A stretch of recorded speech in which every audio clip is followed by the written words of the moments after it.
জি, ধন্যবাদ সবাইকে। আলহামদুলিল্লাহ ইতিমধ্যে আমাদের রিটার্নিং অফিসার কর্তৃক আমাদের মনোনয়নপত্র বৈধ ঘোষণা করা হয়েছে।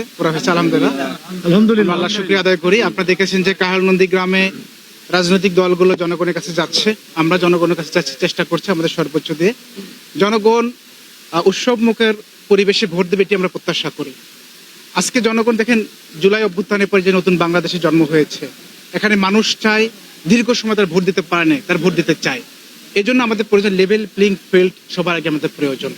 কারণটা হলো এখন আমরা দেখতে পাই যে মাঠে অনেক জায়গাতে অনেক শীর্ষ সন্ত্রাসীরা যাদের মামলা আছে তারা কিন্তু ঘোরাফেরা করছে, তার জামিন ছাড়া ঘোরাফেরা করছে। কাহারনন্দীকে অনেক জায়গায় এরকম আছে।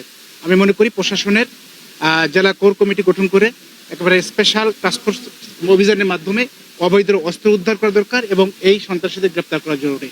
এবং বিভিন্ন জায়গায় ভয়ভীতি দেখানো হচ্ছে, এগুলো প্রশাসন অবশ্যই উদ্যোগ নেওয়া দরকার, কারণ এগুলো স্টপ না হলে সুষ্ঠু পরিবেশে নির্বাচন হওয়ার সম্ভাবনা কম। দ্বিতীয় যে বিষয়টি হলো, জনগণ আলহামদুলিল্লাহ মানসিকতার আমাদের রেসপন্স অনেক বেশি ভালো। কারণ জুলাই অভ্যুত্থানের মধ্যে যে বাংলাদেশ যাত্রা শুরু হয়েছে, তাদের যে প্রতিনিধি হিসেবে, নবীন প্রার্থী হিসেবে, তরুণ প্রার্থী হিসেবে আমি এখানে এসেছি। আমরা মনে করি যে জনগণের কাছে রেসপন্স আমাদের প্রত্যাশাটা অনেক বেশি।